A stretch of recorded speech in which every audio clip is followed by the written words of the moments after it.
My name is Haley Monroe. I'm 33, an interior designer living in San Francisco. One stormy night, as I was finalizing concept boards for a project worth millions, my phone vibrated. It was my younger half-sister calling, her voice cracking, barely managing to say, "Mom's not going to make it." I dropped everything, booked the earliest flight to Texas, heart pounding so loud I could barely think. But when I rushed to the hospital, my mother wasn't there. No records. No doctor had even heard of her. They said my mother was dying. But the truth was more poisonous than any illness. Have you ever had someone in your own family create a cruel lie just to lure you back? For money? If this story hits you somewhere deep, leave a comment, hit like, and subscribe. I'll tell you the rest. I left the hospital dazed. The rain hadn't stopped, and fat drops smacked the windshield as the taxi rolled down the old street that once led me home. My mind was spinning. I had flown through the night, walked away from the biggest project of my career, emptied my account for a last-minute business class ticket. I truly believed my mother was somewhere between life and death. But the hospital had never admitted anyone named Evelyn Monroe, not all week.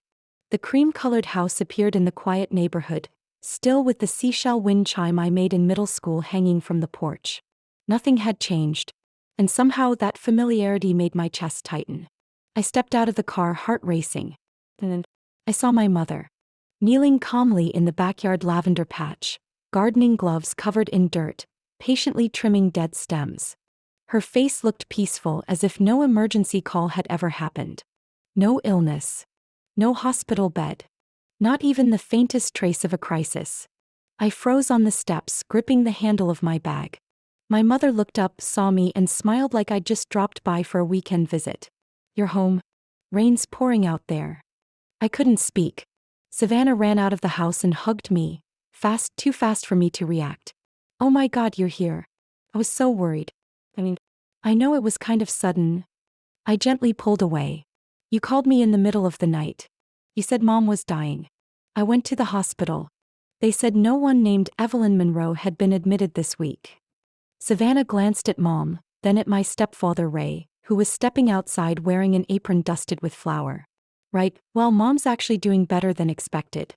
That night, the doctor thought it might be a minor heart issue, but turns out it wasn't serious. Ray put a hand on my shoulder, his smile polite, his eyes utterly blank. "You must be exhausted. Come inside first, we'll talk later. It's chilly out here." I didn't move. I turned to my mother. "So you were never in the hospital? Nothing happened?" It was all made up. She wiped her gloves on her pants, stood slowly but firmly. "Haley, listen, we didn't want to scare you. I was just a little dizzy, low blood pressure." Savannah panicked, "That's all." "No," I cut in. "She said clearly that you might not make it. That the doctor told you to prepare for the worst. That's not low blood pressure." I saw Travis through the living room window, arms crossed, staring at the floor. None of them would meet my eyes. They just looked at each other. Not surprised to see me. No joyful reunion. No tears. Just a heavy silence, thick with things left unsaid. I walked into the house. The living room was exactly as it had been when I was in high school, except for a new high-end coffee machine and an expensive wooden cabinet I didn't recognize. On the wall hung a family portrait from last year. I wasn't in it. Mom followed behind me, her voice softening. "Haley, this was just a misunderstanding. What matters is that you're here and that I'm okay. We're all happy you came." I turned to face her. "If you really wanted to see me, why not just call? Why create a whole story?" She bit her lip and said nothing. I looked at Savannah. She lowered her head.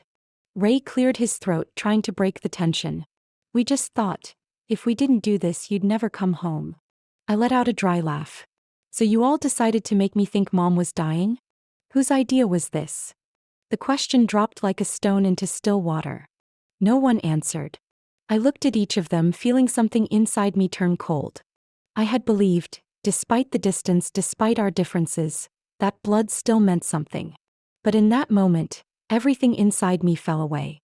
I don't know how long I stood there. I only remember the icy chill of the hardwood floor through my shoes, and the way my heart clenched like it was being crushed by bare hands. That evening, dinner was served like nothing had happened. Mom made the same spicy beef stew I used to love as a kid. Savannah poured white wine into each glass, and Ray played soft jazz just low enough not to drown out the conversation. I sat across from my mother, cutting my food mechanically, taking small bites to keep from being sick. Travis talked about the real estate market on the east side of town. Savannah shared plans to open a yoga studio in Austin with her best friend. Mom asked about San Francisco, my work, the weather, and all those wealthy clients you post about online. No one mentioned the call. No one acknowledged I'd been dragged out of bed in the middle of the night for a heart attack that never existed. I barely spoke, just nodded now and then. I felt like I was trapped in a poorly written play where everyone knew their lines, except for me, the lost spectator dragged on stage. Then, just as I was about to put a piece of garlic bread on my plate, Savannah said something that made me stop. "Oh Mom, I sent that asset distribution form back to the lawyer this morning. He said he'd review it by next week." I froze. I set my fork down. The sound was small but enough to halt the entire table. Asset distribution form? Savannah's eyes darted. "Oh, it's nothing really. Just some paperwork. Just in case. No big deal." I stared at my mother. "Mom? Care to explain?" She dabbed her mouth with a cloth napkin, too slowly. "Just some documents about what your grandfather left behind, honey. We're still sorting it out. Grandpa left most of his estate to you," I said evenly. "And you told us very clearly that it would be divided equally between the three of us when you passed." "And I stand by that," she replied, her tone airy. "This is just some restructuring to better fit the current situation." A chill crept up my spine. What situation? Who's doing the restructuring? And why has no one told me anything? No one answered. Just a quick flicker of Travis's gaze. Sharp, cold, and gone in an instant. I remembered when Grandpa passed away. I was in college. He'd been one of the biggest landowners in the area, but quiet and humble. After his death, Mom said most of the estate had been transferred into her name for easier management, and that when the time was right, she'd divide it fairly. I believed her. I was young enough to trust simple words. I looked around the house. The expensive furniture, the original paintings, the glossy new hardwood floors. None of it had been here 2 years ago, the last time I visited. Back then they said they were tightening the belt. I had sent a large amount of money to help Mom fix a leaking porch roof. Now there wasn't a trace of water damage, just an oddly gleaming perfection in every polished detail. I rested my hand on the edge of the table. My voice dropped low.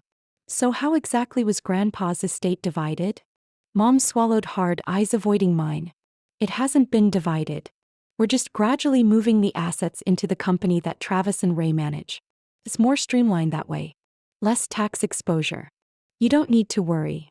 "Don't need to worry?" I repeated. "Why does someone like Ray, who isn't even blood-related, have authority over Grandpa's estate?" Savannah jumped in, this time not hiding her irritation. "You don't live here, you have no idea who's done what. Ray's the only one who's kept the company afloat these past few years. Meanwhile, you're off in San Francisco sending gifts for the holidays and thinking that gives you the right to question everything." I looked at her but didn't respond. My eyes turned back to Mom. "So tell me, do I still have any rights to that estate?" Silence. The answer didn't come from words. It was in the way Mom bowed her head, in how her hand clutched itself under the table, in the flash of panic that crossed Travis's face before he turned away. The dinner sat heavy in my throat. Not because of the stew. Not because of the wine. But because something old and deep inside me was breaking. Some fragile belief that family still made room for fairness. I placed my napkin on the table. No one said a word as I pushed my chair back. They just stayed seated like players in a chess match waiting to see if I'd flip the board. I couldn't sleep that night. The ticking of the clock in my old bedroom pulsed like an irregular heartbeat. Fast, slow, repeating over and over. The room was almost exactly how I'd left it. Pale blue plaid sheets, a crooked high school photo frame on the shelf, and the wooden desk with a chipped corner where I used to secretly paint my nails. Everything was frozen in time, like the whole room had been staged to trap me in the past. I turned on the lamp, sat up, and started rummaging through the old drawers. Not out of curiosity, but because that strange feeling from dinner still clung to me like fine dust in the lungs, invisible but suffocating. Amid old papers, college letters, and faded Christmas cards, I found a small, worn leather notebook. I remembered it. Grandpa used to write his favorite quotes in it. Mom had kept it after the funeral, saying it was for memories. But the pages no longer held wise sayings. Instead, there was a faint line of pencil marks. 7-15-49-22. I froze. No one scribbles a string of numbers in a keepsake unless it matters. Then a memory flickered. The wall safe in Mom's bedroom. I'd been curious about it as a kid, but Mom always said it was just for house deeds. I moved quietly down the hallway, careful not to step on the squeaky boards. The house was dark, filled with the faint scent of familiar candles. Mom's door was slightly ajar. Inside, she lay facing away, bathed in the soft glow of the nightlight, her cream-colored nightgown making her look small and delicate. My heart pounded as I stepped in. The safe was still behind the slightly tilted daisy painting. I pressed my ear to it, slowly turned each number. My hands were slick with sweat. When the lock clicked open, I barely breathed. No gold. No cash. Just a thick envelope, several stacks of paper, and a black leather-bound notebook tied with string. I took them all, closed the safe, adjusted the painting, and tiptoed back to my room. I sat on the bed, hands shaking as I opened the first envelope. It was a handwritten copy of Grandpa's will. The paper was yellowed, the handwriting steady and slightly slanted, just as I remembered. I read every line, heartbeat erratic. He wrote that all land, real estate, and investments were to be held in trust by Evelyn Monroe. But if she became seriously ill, lost her capacity to manage affairs, or if the family engaged in any illegal financial activity, the rights would transfer to the only granddaughter not involved in the family business. Me. I didn't know how long I sat there. My eyes burned. Not just because of what I read, but because something shattered in me. He had known. He had seen this coming. He didn't write that will to divide assets. He wrote it to protect me. He trusted me when my own family did not. I opened the next folder. It was a detailed asset report. Property titles, tax IDs, domestic and international investments. Everything clearly labeled with Grandpa's handwritten note. Only transfer if ethical conditions are no longer met. By the time I opened the black notebook, my hands felt numb. Inside were financial records, detailed cash flow charts, notes about off-the-books loans tied to a shell company under Travis's name, and documents showing properties that had been mortgaged. I wasn't a financial expert, but I understood enough to know something was very wrong. I sat there, the weight of the notebook on my lap, my throat tightening. One question echoed in my mind. If Grandpa tried this hard to protect me, why had Mom stayed silent? Did she know what he set in motion? Did she really understand what Travis and Ray had been doing? Or worse, was she part of it? The pain surged in my chest. Not from grief. From betrayal. I closed the notebook, stuffed everything into a document pouch, then slid down onto the floor. My back against the bed frame, knees pulled up to my chest, and I cried. Not loud, not messy, but the kind of quiet sobs that shake your whole body from the inside out. Maybe I never truly belonged in this house. Maybe I had lied to myself all these years, thinking I still had a place to return to. But now, reading the words Grandpa left behind, I realized he hadn't kept a space for me here. He had built me a way out. A way out of everything that had rotted beneath the surface of what they still called family. The next morning, before the sun even touched the edge of the old window pane, I slipped out through the back door. I needed a place to breathe, to think, to confirm whether what I'd discovered was really part of a much bigger game. I borrowed Mom's car and drove north, toward the old cabin Grandpa once owned. It now legally belonged to Travis, but I knew Grandpa had kept a spare key tucked inside a rusted mailbox near the old railroad track. I parked, stepped into the dust and memories. At the wooden table in the center of the room, I unlocked my phone and dialed the one person who could tell me if the will was real or just another layer of manipulation. Walter Green, Grandpa's private attorney of over 30 years. His voice came slow and gravelly with age. "Haley, that really you? Been a long time." I briefly introduced myself and asked if I could meet him. He agreed, told me to come straight to his old office in the next town. "I've retired, but I didn't burn the files," he chuckled. 2 hours later, I sat across from him, a copy of the will on the desk between us. He read it carefully, his fingers trembling as they traced the lines. Then he looked up, eyes meeting mine. "It's real. Malcolm signed this in front of me 3 months before he passed. The ink, the seal, the handwriting, it's all authentic." He feared Evelyn might be manipulated or might lose her clarity. He once told me if things went south, Haley would be the only one who could keep what was left of the family from falling apart. I sat in silence. Grandpa hadn't chosen me because I was the best. He chose me because I wasn't part of what the rest of them had become. I have to ask, Walter, do you know what's been happening with the company these past few years? He nodded slowly. I've heard enough. Travis and Ray expanded way too fast. Especially the resort project on the old farmland. That land was never zoned for construction, but they managed to change its use through less than legitimate means. There was a lawsuit. The land authority opened a case, but it was shelved. I spoke quietly, almost to myself. So, if they go bankrupt or face criminal investigation, would Mom lose everything? Not necessarily. Any assets still in Evelyn's name could be subject to seizure if proven connected to unlawful activity. But your portion wouldn't be. It was separated out from the merged estate. That's why they need you to sign over power of attorney. I felt a heavy stone settle in my chest. So they faked a medical crisis to bring me back, pressure me to sign over control, and once the assets are moved into the company, they're no longer protected. Walter didn't respond. He just reached across the table and placed his hand gently over mine. His hand was old, thin, but still warm. You have to be careful. If you refuse, they'll try to pressure you, not through the law, but through guilt, memories, anything they think might make you soften. I drove back home barely aware of the roads I was taking. In my mind, every word, every line of the will, every sidelong glance at dinner the night before played over and over like a broken tape. They hadn't just invented a story. They had written an entire play, and I was the final pawn to save the crumbling castle they'd built on sand. I started gathering evidence. Not to sue, not to attack, but to defend myself. I photographed every page of the Black Ledger.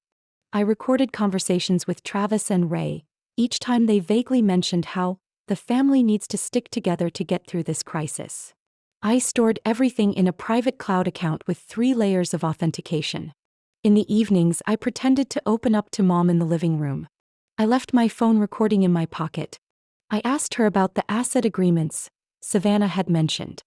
She sighed, said it was just a formality, and that she'd never let any of her children be shortchanged. But I noticed she never denied anything. She only backed away, avoided specifics, as if even she didn't know for sure what control she still had left. Every soft word, every gentle stroke of my hair from her. Now I couldn't tell if it was comfort or a lullaby meant to keep me calm and compliant. But one thing was clear. I was the only one whose signature had legal weight to activate the trust Grandpa left behind.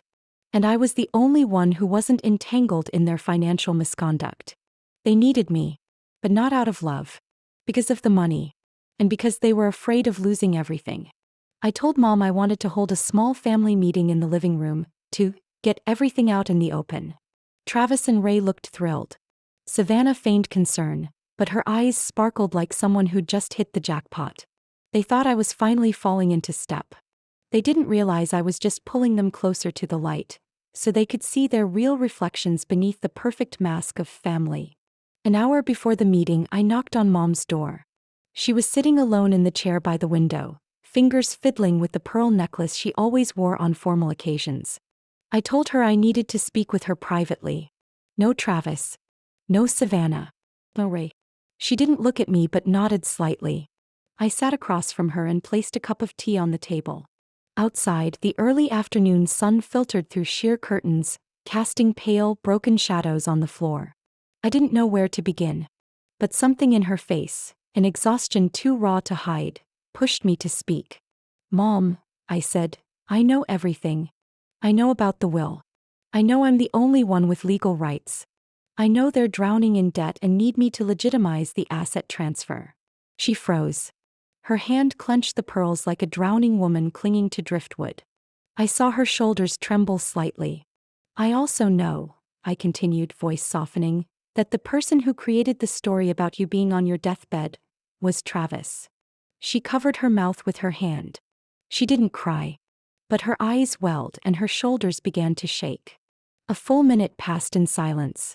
Then she set the necklace on the table, exhaled hard, almost gasping. Haley, I'm sorry. I sat there looking at her like she was someone I'd never met. The woman who taught me to tie my shoes, who once carried me through a downpour, now complicit in turning me into the last pawn in a collapse she couldn't face. Why? I asked, trying to stay calm. Why let me walk into this trap? Do you know I left the biggest contract of my career thinking you were dying? He reached for my hand. I didn't mean for it to go this far. But Travis, he was desperate. Ray hid a lot from me, and by the time I realized there was no way back. So what did they say? That I was the selfish one? The greedy daughter who wouldn't come home even if her mother was dying. She lowered her head. Travis said, you didn't deserve it. That you never contributed to the company. That if you came back you'd ruin everything. That you only cared about your cut. I swallowed hard. Do you believe that? She stayed quiet. For a moment the only sound was the wind gently tapping the window. I looked directly at her. Why didn't you protect me? I'm your daughter. Her lips pressed tightly together. For a long time she didn't speak. Then she gave a slow shake of her head, but no words came out. I understood. That silence was more brutal than anything she could have said. It was a confession. A wordless admission of guilt. The bowed head of a mother who had chosen wrong. Not once, but again and again. I stood, gently pulled my hand from hers. I don't need you to take sides. Just don't let me be the one you sacrifice. That's all I ask. I left the room with a weight in my chest. Not because she hadn't defended me, but because even now, with the truth laid bare, she still couldn't meet my eyes. Still chose to look away. Just like she had her whole life, caught between men too hungry for power, and children who learned to stay silent far too early. I spent the entire afternoon deciding whether or not to call Liam. His name had sat untouched in my phone for nearly 8 years. We'd once been in love. Back when I studied interior design in Austin, and he was a law student with eyes so honest it made me admire him and fear him at the same time. We broke up when I moved west, and he stayed behind to work for the state's financial enforcement office. There was no fight. No betrayal. Just distance and bad timing. But that afternoon, in a town rotting from the inside out, I had no one left to trust. I sent a short message attaching just one image file. No explanation, just one line. If you still remember me and still believe in what we used to fight for, I need to see you. 10 minutes later, Liam called. His voice hadn't changed, low and steady like he'd never left my side. Where can we meet that's safe for you?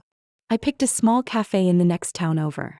A place where no one knew me, where Travis had no contacts, and where I knew Liam could show up without drawing attention. He arrived first. Still in his white button-up shirt with rolled sleeves, brown leather belt, and a watch with ticking hands. But his face had new weight, lines of someone who had seen more than he should have. He looked at me with a mix of concern and quiet protection. I don't know what's going on, but you wouldn't send a file like that unless it was serious, he said as I sat down. I pulled out a slim file folder filled with copies, documents, screenshots of money transfers, voice recordings, pages from Grandpa's black ledger. I handed it all to him, then told the story from the beginning. He didn't interrupt. Just took notes, nodded, and kept glancing at me to make sure I was okay. When I got to the part about Travis raising off-the-books investment money from locals for an eco-residential development, Liam set down his pen and exhaled slowly. I've heard whispers about that name. A project with no construction permits, no zoning plan, no tax filings. But I didn't know it was tied to your family. I looked at him. It's worse. Travis is using my mother's company as the shell. Ray's the legal name on the paperwork.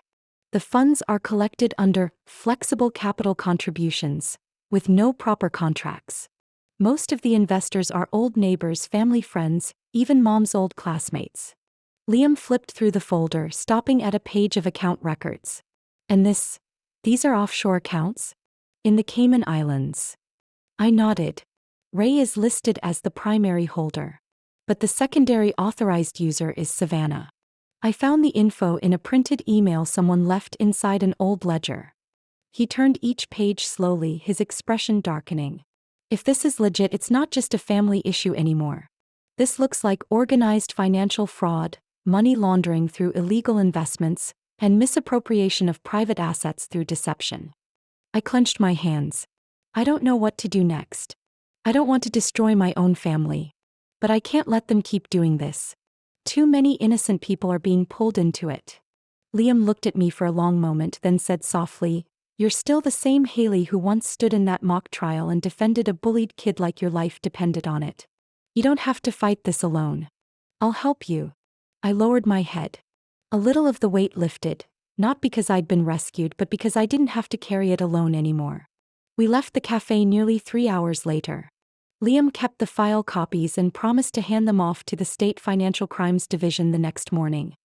He told me to avoid direct contact with Travis and Ray, not to sign anything, not to use any of their devices, and under no circumstance be alone with any of them. I returned to the house in a whirlwind of thoughts. The twilight sky darkened like a thick velvet curtain slowly falling. But inside me, a thin thread of clarity began to form. Not hope, clarity. This game was ready to be flipped. And this time I was holding the ace. That morning, the house wore the mask of a perfect family reunion. Mom in a pale gray dress, the same old pearl necklace back around her neck, her hair neatly brushed and held in place with a thin coat of spray. Savannah in a wine-red dress, carrying a tray of homemade cookies like she was auditioning for a Hostess magazine. Travis in a charcoal suit, striped tie and polished shoes. Ray stood by the window with a glass of wine, like he was awaiting applause from some corporate boardroom. And me, sitting in the center of it all in a simple black business suit, silent. On the table lay a thick folder printed on high-quality stock, with my name listed under Asset Owner, and the family company's logo at the top. I didn't need to read the fine print. The purpose was clear. Transfer all of Grandpa's trust assets to Travis and Ray under the guise of rural development investment. Savannah pulled a chair closer, her smile so wide it looked strained. Sweetheart, just a few signatures. Everything will be fine. I know you want what's best for the family too. Travis chimed in, voice more grounded. This is a golden opportunity. If you sign today, the bank will approve the next round of funding by the end of the week. If not. He didn't finish. He didn't need to. The chill in his eyes said the rest. I placed my hand on the folder, looking slowly around the room. Mom avoided my gaze. Ray sipped his wine like this was just routine. I gave a small nod. Before I sign, I said evenly, I think it would be fair to have legal representation present. Just to make sure everything's clear. The dining room door opened. Everyone turned. Walter Green walked in first, holding a thick legal briefcase. Right behind him was Liam, his face cold and unreadable.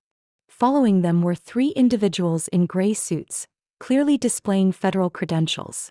And at the rear, 2 FBI agents and a financial crimes investigator from the U.S.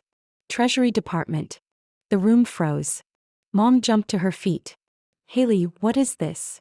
Liam stepped forward calmly. We're here under a federal search warrant regarding allegations of financial fraud, asset misappropriation and money laundering connected to an unauthorized real estate project under the name Walker Development. One of the agents pulled a thick envelope from his jacket and read aloud, under warrant number 287CV1439, signed by a U.S. District Judge in the state of Texas, we are authorized to search the premises, including offices, safes, electronic files, storage devices, and related assets. Travis went pale. I heard a glass shatter from Ray's hand. Savannah froze, her lips parted, eyes wide like a child watching a game collapse. Mom collapsed back into her chair, hands on her head. No, this can't be happening. Another agent stepped forward, gloved up, opened a file and whispered something to Liam. He nodded, signaling to the others. Within minutes, footsteps echoed down the hallway, followed by the sound of drawers opening, floorboards creaking, investigators starting their search. Travis lunged toward the back door but didn't make it. A firm arm slammed him to the ground. Cold cuffs snapped around his wrists as he let out a scream. You have the right to remain silent. Mom screamed. Stop. He doesn't know anything. He's just following orders. Savannah backed away, then fell to her knees, hands trembling. I didn't know. Haley, I didn't know. I didn't respond. I just looked at my mother, the woman who once knelt in the lavender garden, who used to stroke my hair when I had a fever, now sitting powerless in the whirlwind she helped create. Ray was handcuffed behind his back, offering no resistance, but his eyes locked onto mine with a fury that could have swallowed me whole. I didn't blink, because now the performance was over. All that remained was the truth. The FBI sealed the safe in Ray's office. An agent collected the hard drive from the filing cabinet.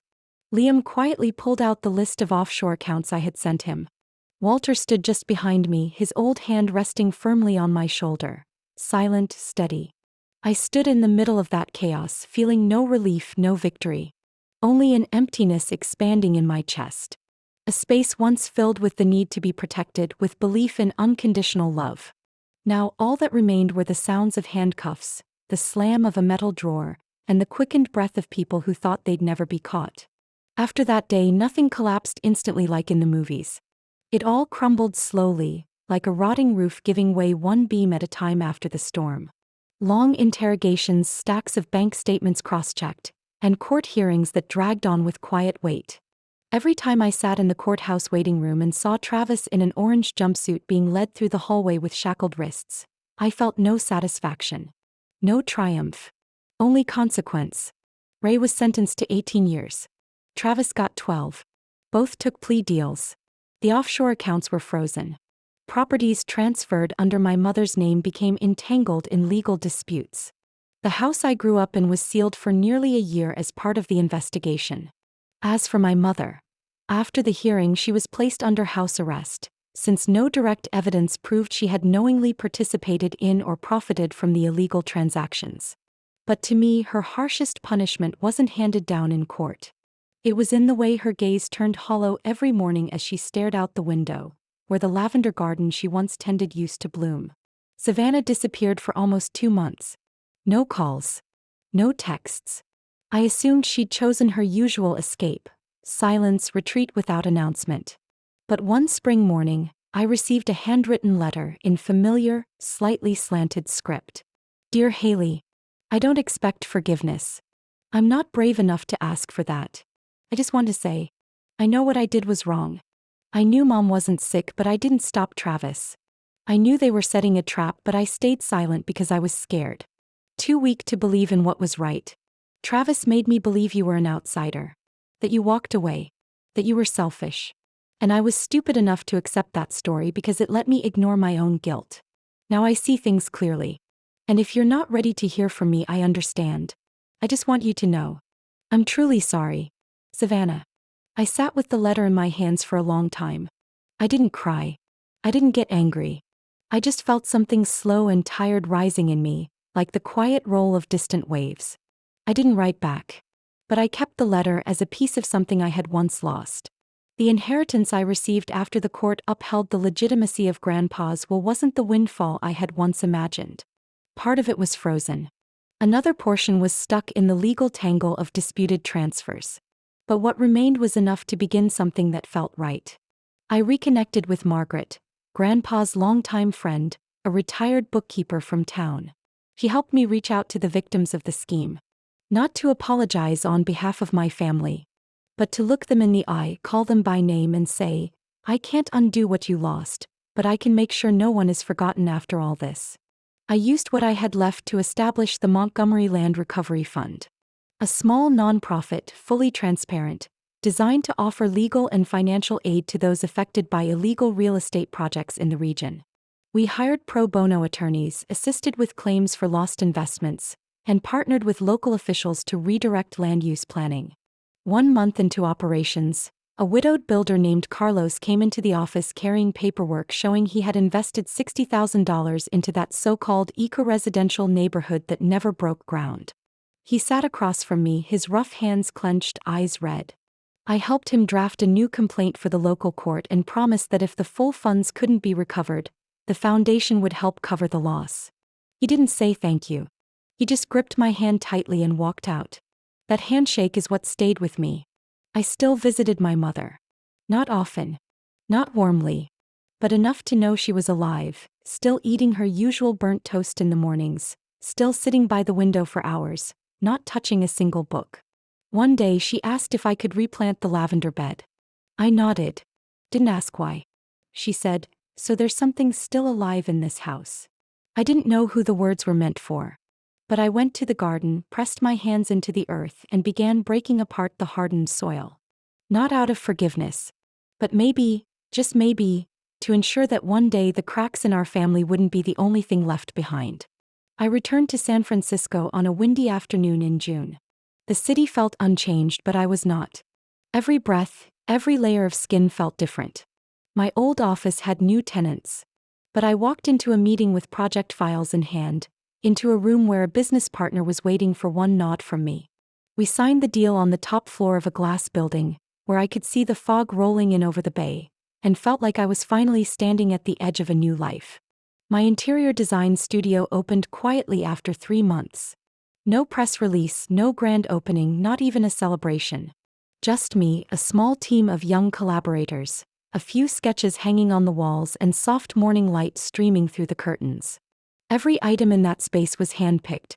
Every blueprint was something I had poured myself into, as if I were slowly rebuilding who I was from the pieces that had been broken. I didn't cut off all contact with my mother and Savannah. But what was left between us were no longer spontaneous phone calls or long letters about the seasons. Just short messages, the occasional holiday photo via email, and sometimes simple check-ins like, "Are you doing okay?" Or, "I just trimmed the lavender bed again." I didn't know what my mother was trying to preserve by planting it again. But at least, in her own way, she was starting over. Savannah moved to a small town down south, working for a nonprofit that supports women transitioning back into life after prison. A recent email she sent included a photo of a tiny room, bare but clean, with a caption that read, "This is where I'm learning to stand on my own without leaning on anyone else." I replied with just one line, "Keep standing." It wasn't much, but enough for her to know I was still watching. Exactly 1 year after the search warrant was executed, I stood on the porch of my small apartment. Behind me, a row of potted plants I had grown myself. In front of me, late afternoon sunlight stretched across the cobblestone street. In my hands was the last letter from my grandfather, now framed under thin glass in a simple black wooden frame. "Haley, if they choose greed, you choose truth. That's what will keep you free." I read it slowly, then closed my eyes. Maybe he never wanted me to be the best. Just not to lose myself in the noise of bloodlines and ambition. I don't know if I did everything right. But I know this: I didn't give up. I didn't let myself be dragged down with what was rotting. And I didn't lose what he left behind, not just the inheritance but his will and his dignity. The evening breeze was gentle. For the first time in years, something inside me felt still and unbroken. No more echoes of handcuffs ringing through my memory. No more feeling like a stranger in my own family. Just a woman standing on her porch with eyes that had faced the darkness and never closed. I smiled, not because I had everything but because I still had myself whole and intact. That's everything that happened in my family, with every crack, every choice, every betrayal, and the small flickers of hope that remained. But I still wonder, if you were me, would you have done the same? Could you forgive a mother who stayed silent? Open your heart to a sister who once stood against you? Or would you walk away from it all and begin a life free of blood ties? I truly want to hear your thoughts. Share your reflections in the comments. About choice, about family, and about the limits we can endure and rise beyond. And if you'd like to keep walking this path with me, through real stories of tangled lives and resilient hearts, don't forget to subscribe to the channel. Because every family has its secrets. And sometimes, those secrets are where rebirth begins.